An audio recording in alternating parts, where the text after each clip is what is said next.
வாங்க இங்க வாங்க அப்படின்னு சொல்லி ஜட்ஜி கூப்பிட்டு சமட்டி முதல்வர் போகக்கூடாது இல்ல அப்படின்னு நாங்க வந்து உத்தரவு போடணுமா அப்படின்னு. அது இல்லைங்க வேற என்ன பண்ணணுங்க, இல்ல மினிஸ்டர்ஸ் இப்படி எல்லாம் பப்ளிக்ல பேசக்கூடாதுன்னு சொல்லுமா, பேச்சுரிமைக்கு எதிராக நீங்க வந்துருக்கீங்களா? 3 மாசத்துக்குள்ள தாங்காது, 6 மாசம் தாங்காது, எப்ப வேணா தேர்தல் வரும், எல்லாரும் தயாரா இருக்குன்னு சொல்லிட்டே இருந்தார்ல. எந்த தைரியத்துல சொன்னாரு?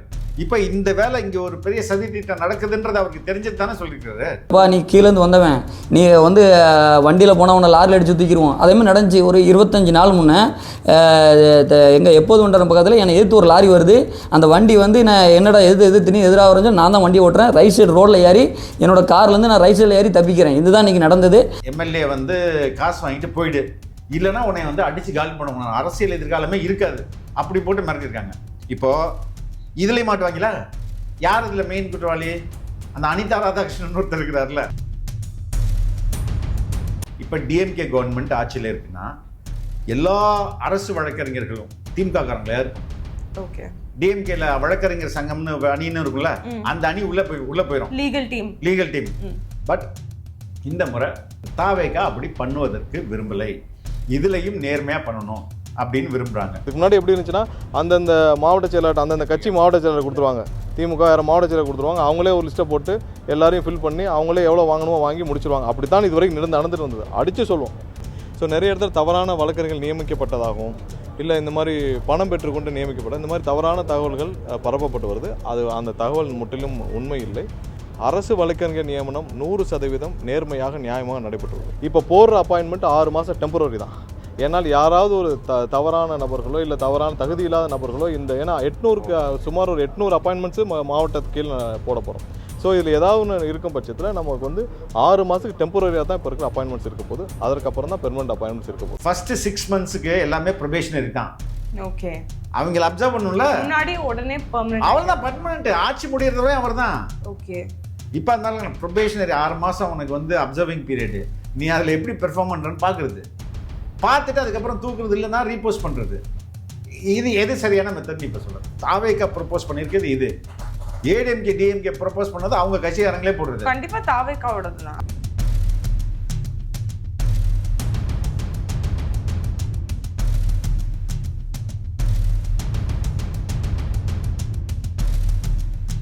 வணக்கம் டாடி. வணக்கம் லீசா. இன்னைக்கு வந்து ரொம்ப ஒரு பரபரப்பான விஷயம் நடந்துட்டு இருக்கு. ஒரு வாரமா பரபரப்பா தான் இருக்கு, நம்ம தான் பரபரப்பா இல்லாம இருக்கிறோம். ஆமா, ஆனா வந்து கரெக்டான டைம்ல வந்து இன்டர்வியூ பண்ணி கரெக்டான நியூஸை வந்து பண்ணுறோம். ஸோ என்னன்னா வந்து சுப்ரீம் கோர்ட் இன்னைக்கு வந்து டிஎம்கே போட்ட ஒரு ப்ளீயை வந்து ரிஜெக்ட் பண்ணியிருக்கு. அந்த ப்ளீ என்னன்னா வந்து இந்த மாதிரி முதல்வர் விஜயும் மற்ற மினிஸ்டர்ஸும் கரூர் போய் மக்களோட பேசக்கூடாது, மக்களை சந்திக்கக்கூடாது, அவங்களுக்காக எந்த விதமான பெனிஃபிட்ஸும் கொடுக்கக்கூடாது அப்படிங்கிற மாதிரி ஒரு ப்ளீயை போட்டிருந்தாங்க. கொடுத்தா வந்து அது ஆதாரங்கள் எல்லாம் வந்து இவங்க வந்து மேனிபுலேட் பண்ணுவாங்க, சாட்சிகளை வந்து இன்ஃப்ளூயன்ஸ் பண்ணுவாங்க. ஆமா, சாட்சிகளை இன்ஃப்ளூயன்ஸ் பண்ணுவாங்க. அதான் ஆதாரம் நான் சொல்லிட்டேன்னு நினைக்கிறேன். பட் ஆமா, ஸோ இப்படி எல்லாம் வாய்ப்புகள் இருக்கு, அதனால வந்து நீங்க அவங்கள அனுப்பாதீங்க அப்படின்னு ஒரு முதல்வர் வந்து தன்னுடைய மக்களே பார்க்க கூடாத அளவுக்கு வந்து இவங்க ஒரு சுப்ரீம் கோர்ட்டுக்கு போய் ஒரு ப்ளீயை போட்டிருக்காங்க. ஆனா அது சுப்ரீம் கோர்ட் வந்து ரிஜெக்ட் மட்டும் பண்ணல, ரொம்ப என்னடா இது இப்படியெல்லாம் பண்ணியிருக்கிறீங்க அப்படின்னு சொல்லி திட்டியும் அனுப்பியிருக்காங்க. அதை பத்தி கொஞ்சம் சொல்லுங்க. அதாம்மா, இப்போ என்னன்னா செந்தில் பாலாஜிக்கும் எனக்கும் ஒரு விஷயம் இருக்கு, தனிப்பட்ட ஒரு விஷயம் இருக்கு. அதை வந்து முடிக்காம நான் விட மாட்டேன் அப்படின்னு ஆதவ அர்ஜுன் பேசுறாரு. பேசினோடனே தூக்கிட்டு கிளம்பிட்டாங்க. ஆஹா, கிடைச்சிருச்சு வாங்க போலான்னு சுப்ரீம் கோர்ட்ல போனாங்க. நேத்து லிஸ்ட் ஆச்சு, இன்னைக்கு வந்தவொடனே வாங்க இங்க வாங்க அப்படின்னு சொல்லி ஜட்ஜி கூப்பிட்டு சமட்டி. இப்போ முதல்வர் போகக்கூடாது இல்ல அப்படின்னு நாங்க வந்து உத்தரவு போடணுமா அப்படின்னு. அது இல்லைங்க வேற என்ன பண்ணணுங்க, இல்ல மினிஸ்டர்ஸ் இப்படி எல்லாம் பப்ளிக்ல பேசக்கூடாதுன்னு சொல்லுமா, பேச்சுரிமைக்கு எதிராக நீங்க வந்துருக்கீங்களா? ஒவ்வொரு வார்த்தைக்கும் கவுண்டர் அடிச்சு அந்த ஜட்ஜை வந்து அந்த வக்கீல வந்து சரி சார் என்னதான் சார் பண்றது, ஒழுங்கா நீங்களே வந்து என்ன பண்ணுங்க, கேஸை வித்ட்ரா பண்ணுங்க, இல்ல நான் டிஸ்மிஸ் பண்ணனா வந்து நல்லா இருக்காது உங்களுக்குன்னா, சரி நான் வித்ட்ரா பண்ணிக்கிறேன், சரி நான் டிஸ்மிஸ் பண்ணிக்கிறேன். இல்ல அதே மாதிரி சுப்ரீம் கோர்ட்டும் சொல்றாங்க, நாங்களே வந்து ஒரு சிபிஐ ப்ரோப போட்டோம், நீங்க அதுக்கப்புறம் எதுக்கு எங்க கிட்ட வந்து இதெல்லாம் சொல்லிக்கிட்டு இருக்கிறீங்க? The apex court cannot act as a political forum. ஆமா, அதுதான் ரொம்ப முக்கியம். என்ன அரசியல் பண்ற இடமா அப்படின்னு சொல்லிட்டு விஸ்வநாதன்ற ஜட்ஜு பிடிச்சி பொலந்து அனுப்பிச்சிட்டாரு. இவங்களுக்கு நான் தொடக்கத்திலே சொல்லிட்டேன், கரூர்னால அப்படியே என்ன சொல்லுவாங்க, கதி கலங்கிடுவாங்க. அந்த வார்த்தையை மட்டும் சொல்லாதீங்க அப்படின்ட்டு. இப்ப இங்கேருந்து போய் முதல்வர் அங்க பேசுவார்ல, செந்தில் பாலாஜி இன்னும் அங்கதான் ஒளிஞ்சிட்டு இருக்காரு. ஆமா, அது எப்படியாவது தடுக்கணும்னு சொல்லிட்டு இல்ல அவர் அங்க இல்லன்னு நினைக்கிறேன். அதுக்கு வரும். ஆமா. ஸோ இது மாதிரி மொக்க போய் சுப்ரீம் கோர்ட் 2 நாளா போட்டா அங்க போய் அட்டி வாங்கிட்டு வந்து நிக்கிறாங்க. அது அவங்களுக்கு எந்த ஹெட்லெஸ் சிக்கன்னு சொல்லுவாங்களாமா, எங்க ஓடுறதுன்னு தெரியாம எல்லா இடத்தும் ஓடிட்டு இருக்கிறது மாதிரி ஓடிட்டு இருக்கு இன்னைக்கு. இல்ல பிளஸ் எதுக்கு வந்து ஒரு பெனிஃபிட் கொடுக்க கூடாது அந்த மக்களுக்கு? இப்போ வந்து தாவேகா அரசு வந்து கம்பேஷனட் அப்பாயின்மெண்ட்ஸ் கொடுக்குற ஒரு பிளான் மாதிரி இருந்தது கரூர் ஸ்டாம்பீட் விக்டிம்ஸ்க்கு. இந்த மாதிரி நல்ல விஷயங்கள் தானே, இதை எதுக்கு வந்து தடுக்கணும் அப்படின்னு டிஎம்கே நினைக்கிறாங்க? அதான் கோர்ட் சொல்லுது, ஏங்க அது வெல்ஃபேர் ஸ்கீம்ங்க, நீங்க எப்படிங்க தடுக்க முடியும்ன்றாங்க. அவங்க பாதிக்கப்பட்டவர்கள் இறந்தவர்களுக்கு வேலை கொடுக்கறது ஒரு கம்பேஷனட் என்ன சொல்றது, மனிதாபிமான அடிப்படையில் கவர்மெண்ட் கொடுக்குறது. 10 லட்சம் அனௌன்ஸ் பண்ணியிருக்காங்க. இப்போ அவங்களே இப்போ திமுக கவர்மெண்ட்ல இருக்கும்போது அவங்க அனௌன்ஸ் பண்ணாங்களே. ஆமா, அப்ப எதுக்கு அனௌன்ஸ் பண்ணாங்க? அவங்களோட தலைமையில நடந்த ரோட் ஏர் ஷோக்கு வந்து ஒண்ணுமே பண்ணல. 5 பேர் வந்து ஸ்டாம்பீட்ல இறந்தாங்க, அவங்களுக்கு எதுவுமே பண்ணல. ஆனா வந்து ஒரு இன்னொரு பொலிட்டிக்கல் கேம்பெயினிங், இன்னொரு பொலிட்டிக்கல் பார்ட்டி கேம்பெயினிங் பண்ணும்போது எல்லாருக்கும் 10 lakhs அதுவும் டைம்லியா கொடுத்தாங்க. சோ இது வந்து இப்போ அந்த அரசே வரும்போது எதுக்கு அதை தடுத்து நிறுத்தணும்? இந்த ஆர்குமெண்ட் எடுத்துப்போமே, இன்ஃப்ளூயன்ஸ் பண்ணுது. அதாவது விக்டிம்ஸோட ஃபேமிலியையும் அவங்க கோர்ட்ல சாட்சி சொல்லும்போது ஒருவேளை நீங்க வந்து வேலை கொடுத்தீங்கன்னா உங்களுக்கு சாதகமா சாட்சி சொல்லுவாங்க. இதானே ஒரு ஆர்குமெண்ட். அப்பதான் கோர்ட்டுக்கு ஆல்ரெடி 10 லட்சம் நீங்க கொடுத்தீங்களே, இந்த அரசு 10 லட்சம் கொடுத்துச்சுல, அப்ப எப்படி போச்சு? அப்ப இன்ஃப்ளூயன்ஸ் பண்ணாதா? பிளஸ் ஜட்ஜு கேக்குறாங்க, அவங்க போறாங்களோ இல்லையோ இது ஏற்கனவே அவங்க ப்ராமிஸ் பண்ணது, அதனால அவங்க பண்ணுவாங்க, அதுக்கு உங்களுக்கு என்ன பிரச்சனை அப்படின்னு கோர்ட்டே சொல்லுது. This is already been given in that manifesto. அதனால அது அவங்க எக்ஸிக்யூட் பண்றதுல என்ன தப்பு இருக்கு?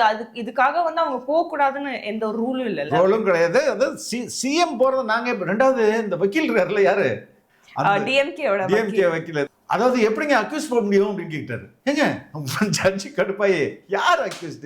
சிஎம் பேர் அக்யூஸ்ட் பேர்ல இல்ல, எஃப்ஐஆர்ல இல்ல, நீங்க எப்படி அதை சொல்ல முடியும்? கோர்ட் படிச்சிருவாங்க அப்படின்னு சொல்லிட்டு அதுக்கு ஒரு திட்டு. ஐயோ, அந்த வக்கீல் நான் வீடியோ பார்த்து தான் இருந்தேன், அந்த பார்த்தா ஒரு திணறாரு, மயிலாடுன்னு சொல்லிட்டு. அதனால அது இங்கேயும் போயிட்டு அவங்க வந்து அண்மையில டிஎம்கே மாதிரி இந்த கடந்த 50-60 நாள்ல எக்ஸ்போஸ் ஆன கட்சி உலகத்திலே இல்லைம்மா. இபிஎஸ் கூட ஏதாவது பிட்டை போட்டு அது வந்துருது. சரி, ஊத்தங்கரை எம்எல்ஏ போயிட்டு நம்ம காசு கொடுத்து ஏதாவது மடக்கலான்னு பார்த்தா அதுவும் வந்துருது. அது மாதிரி ஒவ்வொரு இடமும் போற இடம்லாம் அவங்க வந்து புஸ்ன்னு எக்ஸ்போஸ் ஆகிட்டே இருக்கிறாங்க. அதுதான் விஜய் அவர்கள் வந்து நம்ம சீஃப் மினிஸ்டர் சொல்லுவாங்க, ஒன்னொன்னா வரும் போலயே. அந்த மாதிரி ஒரு ஊழலும் வந்து நடந்துட்டு இருக்கு, வந்துகிட்டு இருக்கு. ஊழல்னு பேசும்போது தான் செந்தில் பாலாஜி அவர்கள் அவர் மட்டும்தான் மு.க. ஸ்டாலின், உதயநிதி ஸ்டாலின் கூட 1-2 வாட்டி தான் ஹெட்லைன்ஸ்ல வருவாரு. ஆனா இவர் மட்டும் தான் அந்த கட்சி டிஎம்கே அப்படிங்கிற ஒரு கட்சி இருக்குதுன்னா அது அடையாளம் வந்து செந்தில் பாலாஜியா தான் இப்ப ஆயிட்டாரு. ஏன்னா அவர் தான் நியூஸ்ல வந்து அவ்வளவு வாட்டி வந்துகிட்டே இருக்கிறாரு. இந்த வாட்டி வந்து மறுபடியும் நம்ம ஒரு லாஸ்ட் வீக் வந்து பேசிட்டு இருந்தோம் இல்லையா, அந்த போச்சிங் கேஸ்ல வந்து 35 கோடி கொடுத்து ஒரு டிவிகே எம்எல்ஏக்கு வந்து நீங்க எங்களுக்கு சாதகமா வந்து மோஷன் போடுங்க அப்படின்னு இளையராஜா அவர்கள் அந்த கேஸ்ல வந்து மறுபடியும் செந்தில் பாலாஜி, அதுக்கப்புறம் அவங்களுடைய தம்பி அசோக் குமார், அவங்க 2 பேருமே வந்து நேத்து அப்பியர் ஆயிருந்திருக்கணும். ஜூலை 6 ட்ரிப்ளிகேன் போலீஸ் ஸ்டேஷன்ல அவங்க அப்பியர் ஆயிருந்திருக்கணும். ஆனா அவங்க ஆள அண்ட் இப்போ வந்து போலீஸ் வந்து அடுத்த ஸ்டெப் வந்து எடுத்திருக்காங்க. எல்ஓசி எல்லாம் கூட வந்து லுக் அவுட் நோட்டீஸ்லாம் கொடுத்திருக்காங்களாம் இமிகிரேஷன் ஆஃபீஸர்ஸ் கிட்ட. இன்கேஸ் ஃபாரின் ஏதாவது போனாங்கன்னா பார்த்து நீ போய் பார்த்தனா இப்ப ஏர்போர்ட்ல அவரோட போட்டோலாம் ஒட்டிருக்கோம். ஓகே, அதான் லுக் அவுட் நோட்டீஸ். நான் நினைச்சேன் சும்மா இந்த இமிகிரேஷன் ஆஃபீஸர்ஸ் கிட்ட மட்டும் இருக்கும். இல்லம்மா, பப்ளிக்கா டிஸ்ப்ளே பண்ணுவாங்கம்மா. ஓகே, இவர் வந்து தப்பி ஓடிடக்கூடாது. எவ்வளவு பெரிய அசிங்கம் அது. ஆமா, அதனாலதான் இடி கொடுத்த லுக் அவுட் நோட்டீஸ்ல போய் கேன்சல் பண்ணுங்கன்னு சொல்லிட்டு அதுக்கு ஒரு கேஸ் பண்ணி போய் ஆஜராக வேண்டியதுதானே. ஆமா, அவர் தான் தப்பு பண்ணல, போய் ஆஜராக வேண்டியதுதானே. எதுக்கு ஆஜராகல? இப்ப அரெஸ்ட் பண்ணி போய் ஆஜர்படுத்தினா இன்னும் அசிங்கம் தானே. புரியுதா? அவர் கரூர்ல கூட இல்லையா, ஏன்னா வந்து அந்த சம்மன் வந்து அவங்க அப்பாட்ட தான் கொடுத்துருக்காங்க. ஆமா, அங்கேயும் கொடுத்திருக்காங்க, அங்கேயும் இல்ல. அப்ப இவர் வந்து எங்க அப்ப எம்எல்ஏவா அவரோட வேலையை வந்து பண்றாரா இல்லையா? எம்எல்ஏனா அந்த தொகுதிக்கு வந்து அவர் இருக்கணும். கோயம்புத்தூர் தொகுதியில அவர் இருக்கணும். ஆனா அங்கேயும் இல்ல, கரூர் அவர் வீட்லயும் இல்ல. அப்புறம் அவர் எங்கதான் இருக்கிறாரு? அவர் கடந்த முறை அவங்க தம்பியை வந்து போலீஸ் பிடிக்க ட்ரை பண்ணி பிடிக்கவே முடியல டிஎம்கே ஆட்சியில். அது எப்படி பிடிக்கும் டிஎம்கே போலீஸ்? இந்த முறை அப்படிலாம் பண்ண முடியாது, ரொம்பலாம் தப்பிச்சு போட முடியாது. ஒருத்தர் போய் சிங்கப்பூர்ல செட்டில் ஆயிட்டார் பத்தில. ஆமா, ஈவா வேலு கரெக்டா ரைட்டு முடிஞ்ச உடனே அவருக்கு நெஞ்சு வலி வந்துருச்சு, சிங்கப்பூர் போயிட்டாரு. சிங்கப்பூர் போனா தான் என்ன பண்ண முடியும்? சிங்கப்பூர்ல தான் இருக்க முடியும். ஆமா, தேவைன்னா இங்க இருந்து போலீஸ் போய் சிங்கப்பூர் ஹாஸ்பிட்டலே பக்கத்துல உட்காந்துப்பாங்க. புரியுதா? சரி, எங்கேயும் தப்ப முடியாது. இவங்க நினைச்சிட்டு இருக்காங்க தப்பி ஓடிடலாம் அப்படின்னு சொல்லிட்டு. தப்பவே முடியாது. தப்பி ஓடினா அதை விட எம்எல்ஏ தப்பி ஓடுறாருன்னு வச்சுக்கேன், அது வெளிநாட்டுக்கு தப்பி ஓட்டாருன்னா எவ்வளவு பெரிய. அப்ப நீ வந்து கரெக்டா நீ பண்ணிருக்கன்னு தானே அர்த்தம். ஆமா, நான் எனக்கு எந்த தொடர்பும் இல்லைங்க. அப்ப எப்படி வந்து ட்ரேஸ் பண்ணுவாங்க, என்னத்தை வந்து கண்டுபிடிப்பாங்க? அவருடைய இப்போ ஃபார் எக்ஸாம்பிள் இந்த 3 பேர் அரெஸ்ட் ஆனாங்கல்ல. ஃபர்ஸ்ட்டு திருநாவுக்கரசுக்கு அடுத்தது மற்ற 2 பேர், அதுக்கு அடுத்தது 2 பேர் அரெஸ்ட் ஆயிருக்காங்களே. இவங்களுடைய ஃபோன்லேருந்து கால் அங்கே போயிருக்குதான்னு பார்ப்பாங்க. அவ்வளோதான், வெரி சிம்பிள் தான். பேசிக் எஸ்டாப்ளிஷ் பண்ணுறதுக்கான அடிப்படை. இந்தாங்க ஃபோனு, நான் யார்கிட்ட பேசியிருக்கேன்னு பாருங்க அப்படின்னு செந்தில் பாலாஜி போய் கொடுக்க வேண்டியது என்ன? நேரடியாக அவங்க தம்பியும் வரும். நான் வந்து உண்மையிலே அந்த கன்சர்ன் பர்சன்ட்ட பேசியிருந்தேன்னா நீங்கள் சொல்கிறதெல்லாம் உண்மைங்க, நான் எங்கெங்க பேசினேன், தாங்க என் கால் ரெக்கார்டை பாருங்கன்னு கொடுக்க வேண்டியதுன்னு. அப்போ ஏன் ஏபி போட்டிருக்காரு? ஏபி போட்டு, ஆனா அது இன்னும் ஹோல்ல தான் இருக்கு. அதுவும் வந்து ஐ திங்க் இந்த நாளைக்கு ஜூலை 8 வந்து இத வந்து மறுபடியும் கோர்ட்ல வந்து இந்த கேஸ் வருது. அண்ட் ஏன்னா இது சீரியஸ் கிரைமா, ஒரு ஆட்சியை கவுக்கிறதுக்கான. இதனாலதான் மு.க. ஸ்டாலின் அவர்கள் வந்து இந்த ஆட்சி வந்து 6 மாசத்துல போயிரும் சொல்லிட்டு இருக்காங்களா? ஏன்னா இவங்க இதுக்காக ஒர்க் பண்ணிட்டு இருக்காங்களா என்ன? அதுதான் தெரியல. அப்போ அவர் எந்த தைரியத்தில் சொன்னார் 3 மாசத்துக்குள்ள தாங்காது, 6 மாசம் தாங்காது, எப்ப வேணா தேர்தல் வரும், எல்லாரும் தயாரா இருக்குன்னு சொல்லிட்டே இருந்தார்ல, எந்த தைரியத்தில் சொன்னாரு? இப்ப இந்த வேலை இங்க ஒரு பெரிய சதி திட்டம் நடக்குதுன்றது அவருக்கு தெரிஞ்சது தானே சொல்லிருக்காரு. தெரியாம இல்ல தலைவரை நான் பாத்துறேன், நான் பேசிட்டேன், 200 கோடி ரூபாய் எது ஒதுக்கி வச்சிட்டேன், ஒரு 15 எம்எல்ஏ தான் தூக்கிடுவோம், நம்ம கவலையப்படாதீங்க, இப்படி தானே சொல்லியிருப்பாரு. அப்படி சொன்னதுனால தானே ஆஹா தம்பி செந்தில் பாலாஜியே சொல்லிட்டாரு தியாகி அப்படின்னு இவர் வெளில வந்து பேசியிருந்தாரு. இப்ப அதுலயும் மாட்டிக்கிறாங்கம்மா. இதுல இன்னொரு அந்த என்ன ஒரு எம்எல்ஏ, அது இன்னொரு எம்எல்ஏ, அதாவது வந்து இந்த ஸ்ரீவைகுண்டம், அவங்க பேரு ஜிவி சரவணன். அவருக்கும் வந்து இதே மாதிரி வந்து போச் பண்றதுக்கு அப்ரோச் பண்ணாங்க அப்படின்னு அவரும் சொல்றாரு. அவர் இன்னும் சொல்றது, அவருடைய நான் பேட்டி நம்ம முடிஞ்சா ப்ளே பண்ணுவோம், ரொம்ப மோசமாக இருக்குமா அவர் சொல்கிறது. அதேமாரி அனிதா ராசன் அவர்லாம் இன்றைக்கி ஒரு இதில் பேசியிருந்தாங்க, குதிரை பேருன்னு. அப்போ நீங்கள் செய்ததெல்லாம் என்ன பேரும்? நீங்கள் வந்து வாய் முறையாக பொய்யா சொல்கிறீங்க, நான் எவிடன்ஸாக கொடுக்க முடியும்.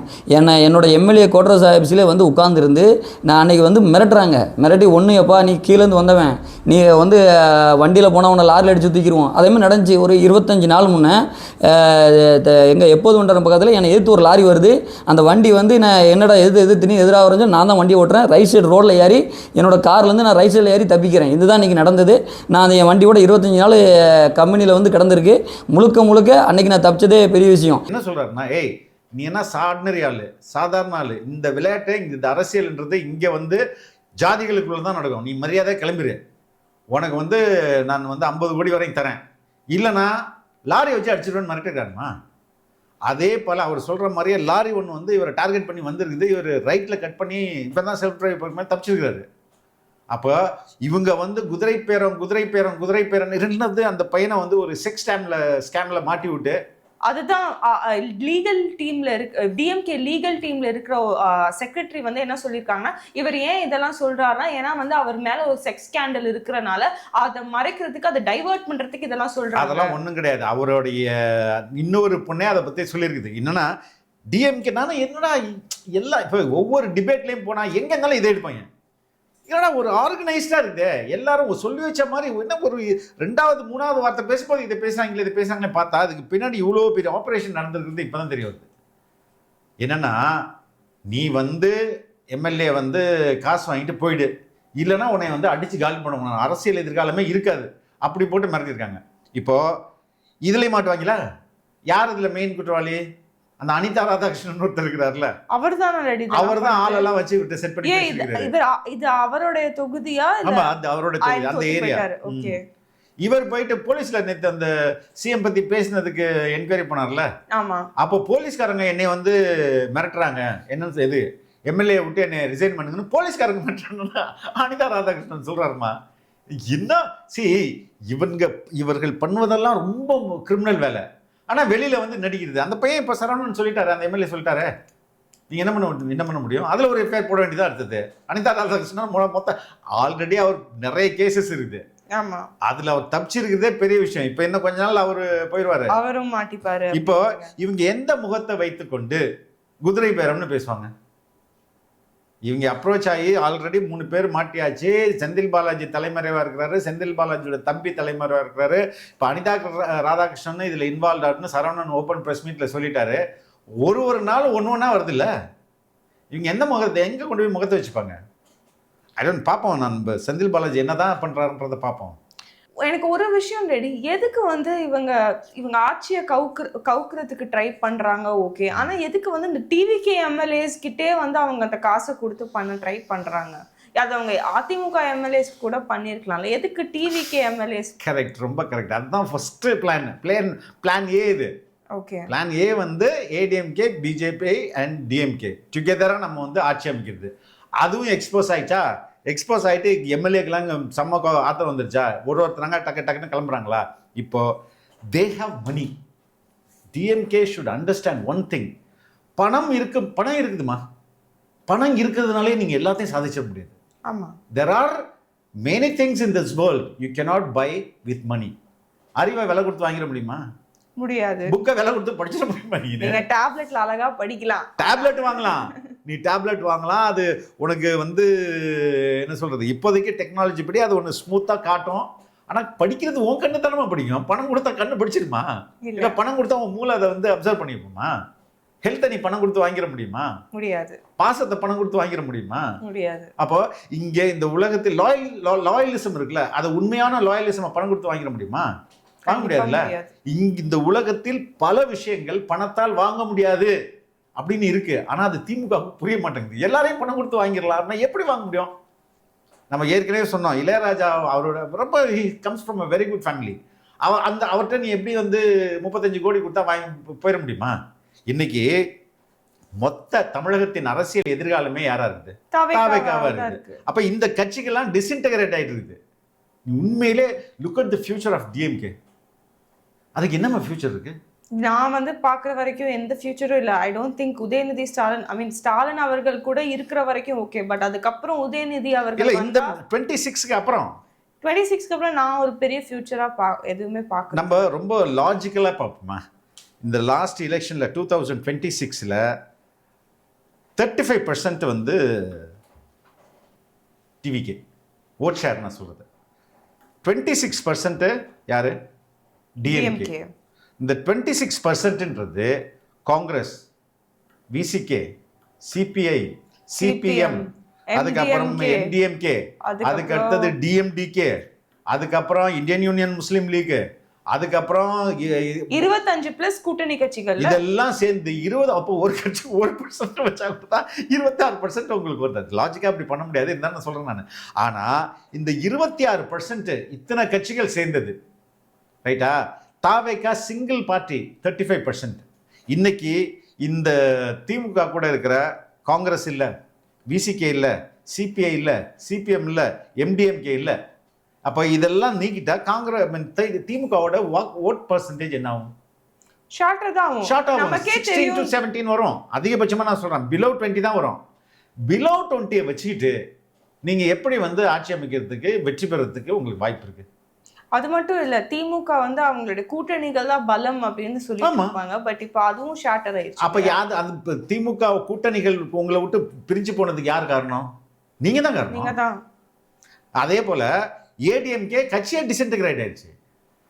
இன்னைக்கு அவர்கிட்ட இப்போ ஏடிஎம்கே, டிஎம்கே, பிஜேபி 3 பேர் கூட்டணி வைக்கிறதுனா கூட ஏடிஎம்கேன்ற கட்சி இல்லையே. இவர்கள் எல்லாம் ஒரு விஷயத்தை, நான் வந்து ஒரு ஜனநாயக கட்சி, அரசியல் கட்சின்ற ஒரு டெமோக்ராட்டிக் பார்ட்டி தானேமா. டிஎம்கே ஒரு டெமோக்ராட்டிக் பார்ட்டி, ஏடிஎம்கே நாங்களும் ஒரு டெமோக்ராட்டிக் பார்ட்டி. இன்னைக்கு மக்கள் மேண்டேட் யாருக்கு வந்துருது?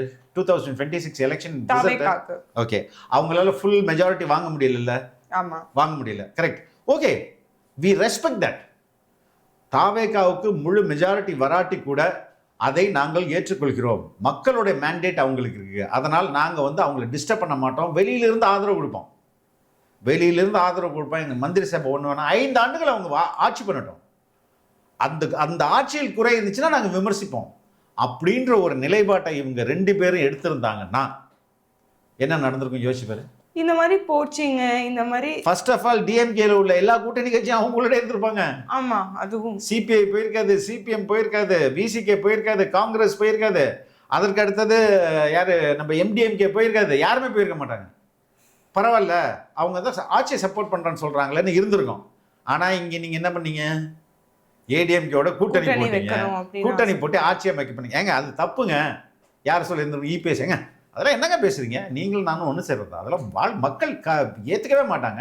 இப்போ தாவேக்காவுக்கு ஆதரவு கொடுக்குறதாங்க நம்மளுடைய தார்மீக உரிமைன்ட்டு அவரை என்ன பண்ணியிருந்துருக்கோம், இல்லை மறுத்துட்டு நான் வந்து சப்போர்ட் பண்ணுவேன், I will extend my support outside, எனக்கு வந்து இப்போ இதெல்லாம் வேணாம், இல்லைனா இஷ்யூ பேசிஸில் நான் சப்போர்ட் பண்ணுவேன், ஏதாவது ஒரு ஸ்டாண்ட் எடுத்திருந்தாங்கன்னா அவருடைய கட்சி உறுப்பினர்களோ அவங்க எம்எல்ஏவோ இன்னைக்கு டிஸ்இன்டெகிரேட் ஆகிருக்க மாட்டாங்களே.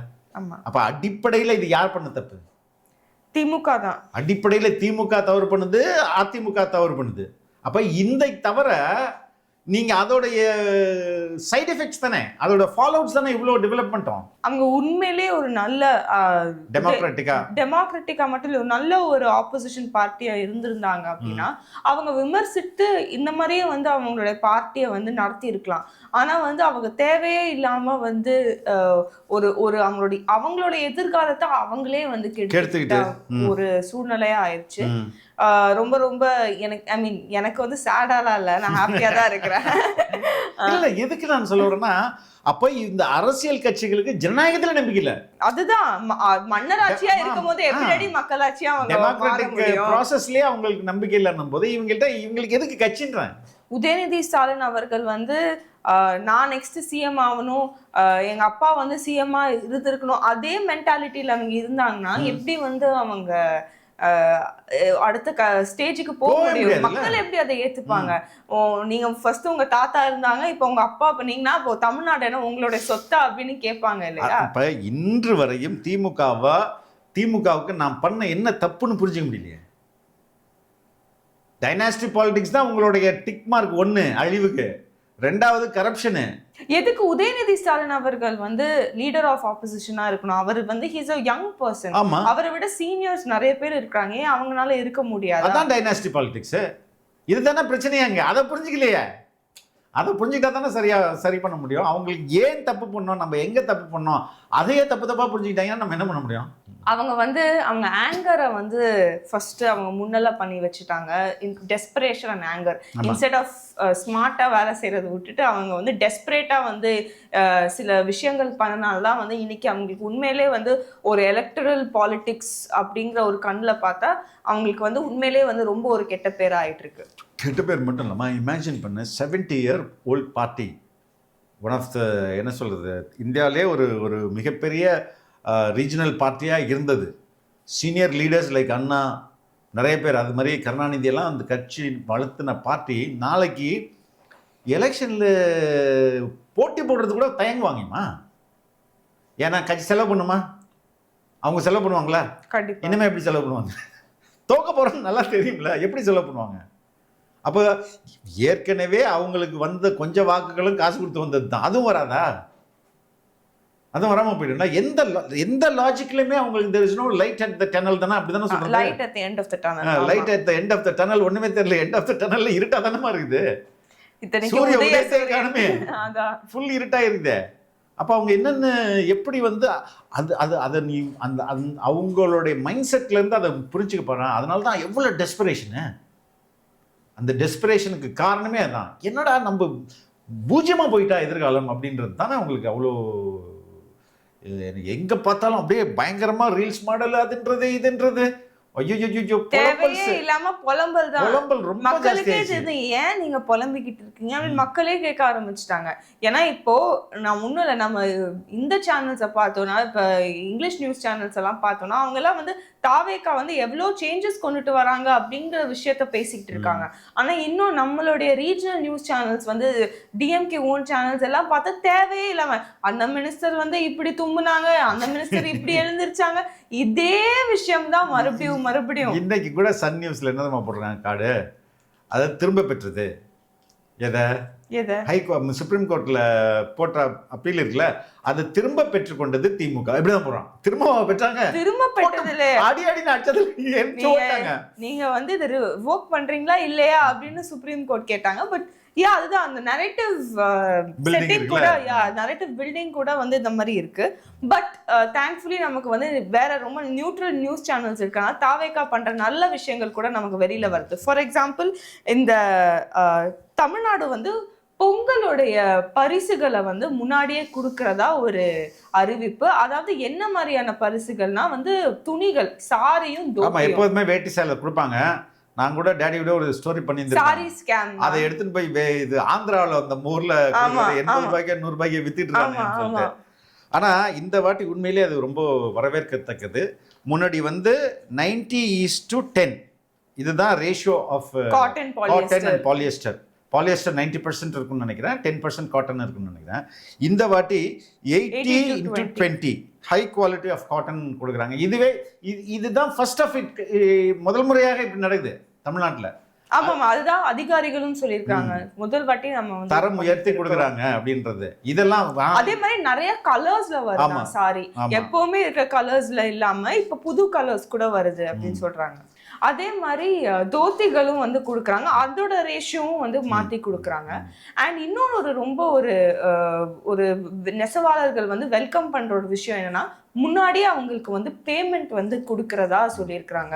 ஸோ யூஸ்வலாக வந்து ஐ திங்க் ஒரு பேக்லாக் இருக்குன்னு நினைக்கிற பேமெண்ட். ஆனால் இந்த வாட்டி முன்னாடியே ஃபண்ட் எல்லாம் அலோகேட் பண்ணியிருக்கிறதுனால முன்னாடியே நெசவாளர்களுக்கு வந்து பேமெண்ட் வருது அப்படின்னு சொல்லியிருக்கிறாங்க. எனக்கு தெரிஞ்ச ஒரு 20 குறைந்தபட்சம் ஒரு 15 இன்டர்வியூஸ்னாலும் நான் இதனால பண்ணியிருப்போம். இந்த வேட்டிச்சாலை ஊழலில் மட்டுமே எப்படிலாம் இவங்க ஊழல் அடிக்கிறானுங்க. எங்கே இது எப்படின்னாமா, இப்போ 100 நாள் வேலை திட்டம் இருக்குல்ல, அது எதுக்கு நடக்குது?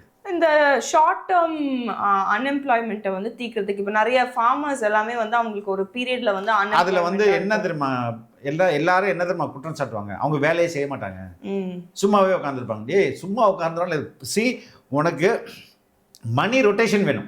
ஆமா, மணி ரொட்டேஷன் தான் சும்மா இருக்கிற கொடுக்க முடியாது. அதனால ஏதாவது ஒரு வேலையை பாரு. அதனால அந்த ஒரு 100 ரூபாய் அவருக்கு கொடுத்தோம்னா, ஒரு 500 ரூபாய்க்கு எங்களுக்கு கொடுத்தோம்னா, அந்த கிராமத்தில் இருக்கிறவர் அந்த 500 ரூபாய் எடுத்து போய் ஸ்விஸ் பேங்க்ல போடுறாரு. இல்ல, அந்த ஊர் பக்கத்து கடையில் தான் காசு வந்து போய் ஒரு மளிகை சாமானோ எண்ணெயோ மீனோ முட்டையோ ஏதோ ஒன்று வாங்குவார்.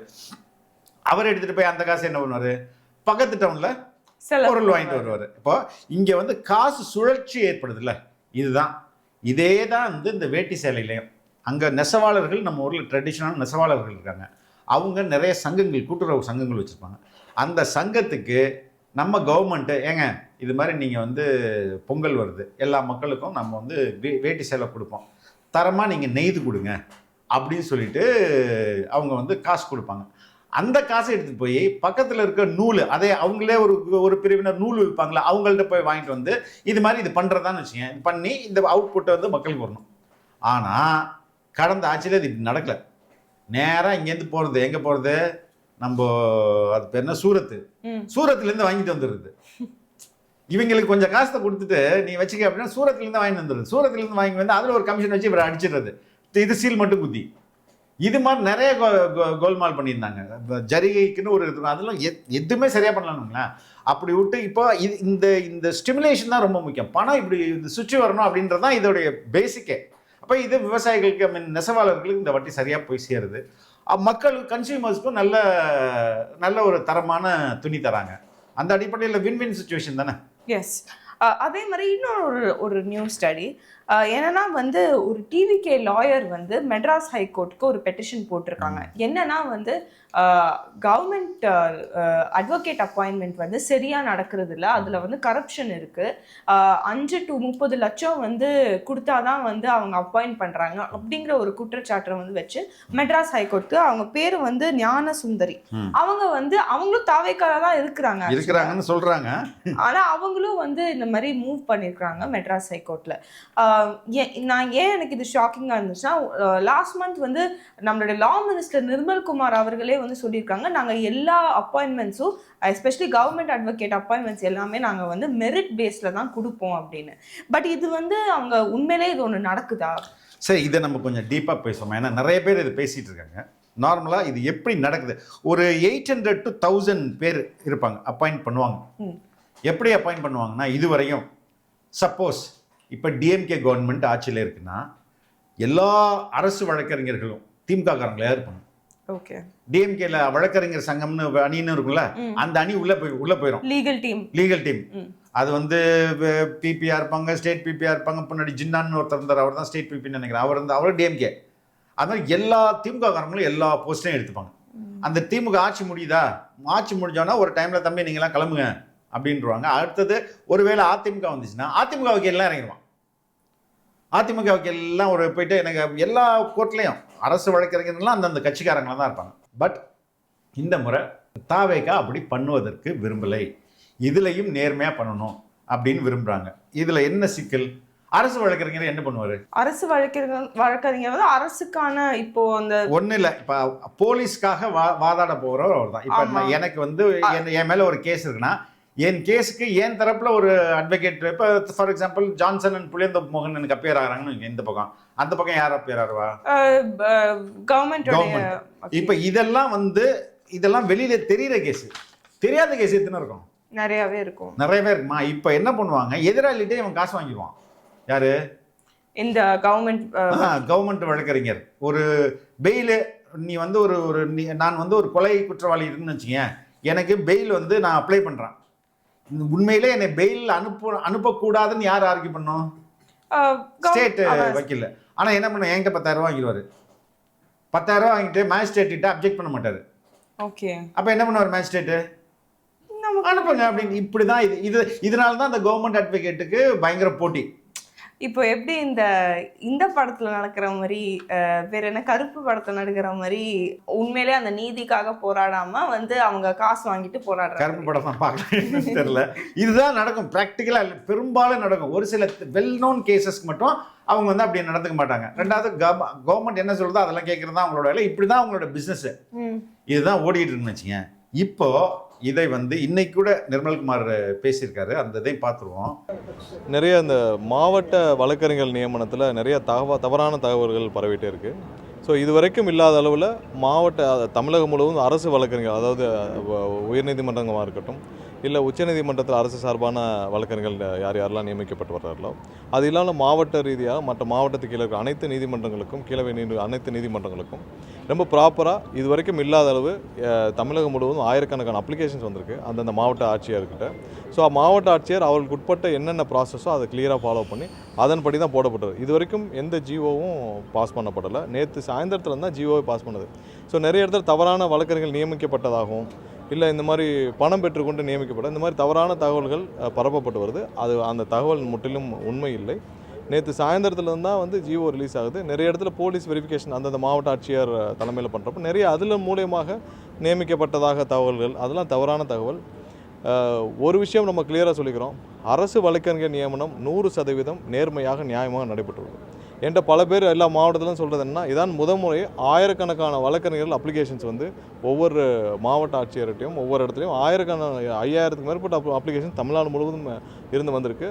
ஒவ்வொரு இடத்துலையும் வந்து 100கணக்கான அப்ளிகேஷன்ஸ் மாவட்ட அளவில் கொடுக்கப்பட்டிருக்கு.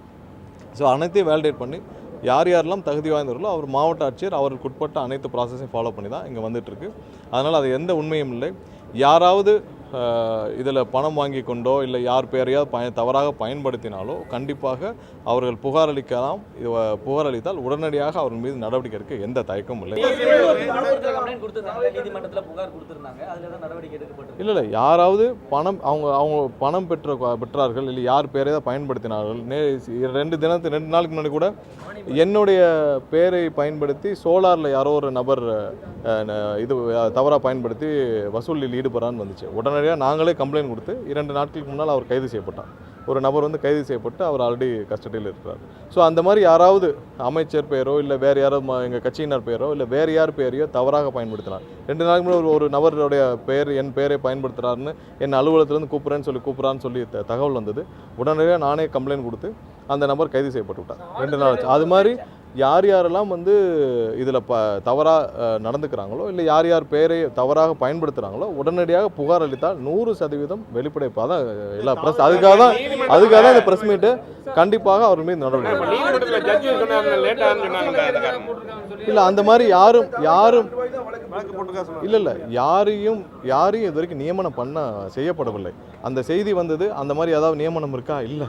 நேற்று சாயந்தரத்தில் தான் நியமனங்களை ஒவ்வொரு மாவட்டங்களுக்கும் அந்தந்த மாவட்ட ஆட்சியர் அவங்க வேலிடேஷன் ப்ராசஸ் அப்ளிகேஷன் எடுத்து பண்ண பிறகு தான் நேற்று சாயந்தரத்தில் தான் 2-3 மாவட்டத்திற்கு அப்பாயின்மெண்ட் போயிருக்கு. நிறைய இடத்துல அந்த மாவட்ட ஆட்சியர் ஏன்னா அவங்க கலெக்டர் மீட்டிங் முடிச்சுட்டு போய் அவங்க இப்போ அப்ளிகேஷன்ஸ்லாம் ப்ராசஸ் பண்ணி அவங்க எல்லாம் ஒவ்வொன்றையும் செக் பண்ணிவிட்டு அவங்க வந்து வேலிடேஷன் பண்ணுறப்ப அதையே நிறைய பேர் வந்து தவறாக அப்பாயின்மெண்ட்டுன்னு நினச்சி பண்ணியிருக்காங்க. கண்டிப்பாக அந்த மாதிரி எந்த அப்பாயின்மெண்ட்ஸும் நேற்று சாயந்தரத்துலேருந்து தான் ஜிஓ பாஸ் ஆக ஆரம்பிச்சிருக்கு ஒவ்வொரு மாவட்டத்திற்கும். இதான் ரொம்ப க்ளீனாக போட்டிருக்கோம். இன்னொன்று அடிஷ்னல் என்னென்னா இப்போ போடுற அப்பாயின்மெண்ட் 6 மாதம் டெம்பரரி தான். ஏன்னால் யாராவது ஒரு தவறான நபர்களோ இல்லை தவறான தகுதி இல்லாத நபர்களோ ஏன்னா 800 சுமார் ஒரு 800 அப்பாயின்மெண்ட்ஸு மாவட்டத்துக்கு கீழே போட போகிறோம். ஸோ இதில் ஏதாவது ஒன்று இருக்கும் பட்சத்தில் நமக்கு வந்து 6 மாதத்துக்கு டெம்பரரியாக தான் இப்போ இருக்கிற அப்பாயின்மெண்ட்ஸ் இருக்க போது. அதற்கப்புறம் தான் பெர்மனெண்ட் அப்பாயின்மெண்ட்ஸ் இருக்க போகுது. ஸோ 6 மாதம் டெம்பரரியான இருக்கிறது தான் இப்போதைக்கு ஜிஓ பாஸ் பண்ணி நம்ம பண்ணியிருக்கோம். எந்த தவறும் நடக்காமல் நேர்மையாக நியாயமாக அரசு வழக்கறிஞர்கள் நியமிக்கப்படுறது தான் முதல்வருடைய உத்தரவு. அதன்படி தான் நடந்துகிட்ருக்கு. நிறைய தவறான தகவல் லஞ்சம் அதெல்லாம் எதுவுமே கிடையாது. அது யாருடைய பெயரையாவது பயன்படுத்தி யாராவது பணம் வாங்கியிருந்தால் 100% கம்ப்ளைண்ட் கொடுக்கலாம். அவர்கள் மீது கண்டிப்பாக நடவடிக்கை எடுக்கப்படும். அது எந்த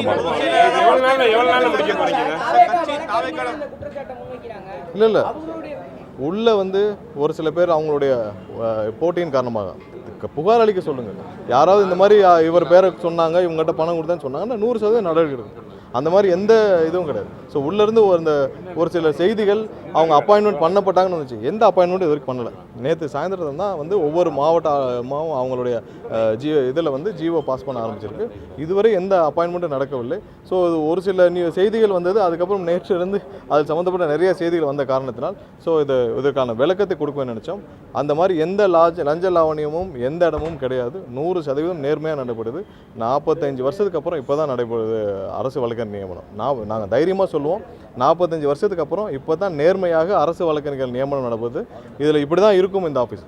அரசு வழக்கறிஞர்களோட செயல்பாடும் இப்படி தான் இருக்கணும். அதோடைய நம்மளோட எண்ணமே வந்து அரசு வழக்கறிஞர்கள் அரசு சார்பாக நேர்மையாக நியாயமாக ஏழை எளிய மக்களுக்கு அங்கே இருக்கிற நியாயத்தை பெற்றுத்தரணும்.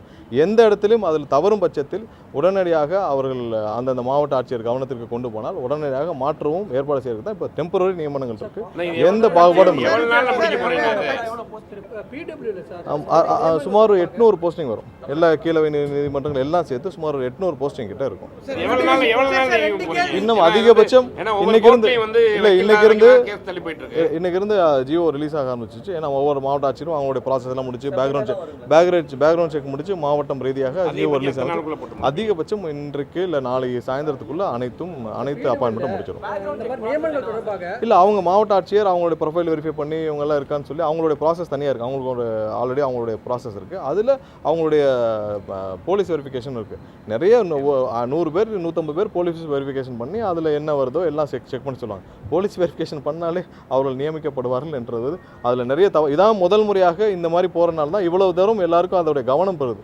என்ன எல்லாருடைய ப்ரொஃபைலும் வருது. எல்லாருக்கும் போலீஸ் வெரிஃபிகேஷன் பண்ணுறாங்க. அதை முடிஞ்ச பிறகு வேலிடேட் பண்ணுறாங்க. அப்புறம் எல்லாரையும் பார்க்குறாங்க. இதான் முதல் முறை. இதுக்கு முன்னாடி எப்படி இருந்துச்சுன்னா அந்தந்த மாவட்ட செயலாளர் அந்தந்த கட்சி மாவட்ட செயலாளர் கொடுத்துருவாங்க. திமுக வேறு மாவட்ட செயலர் கொடுத்துருவாங்க. அவங்களே ஒரு லிஸ்ட்டை போட்டு எல்லாரையும் ஃபில் பண்ணி அவங்களே எவ்வளோ வாங்கணுமோ வாங்கி முடிச்சிருவாங்க. அப்படி தான் இது வரைக்கும் நடந்துட்டு வந்தது. அடித்து சொல்லுவோம்.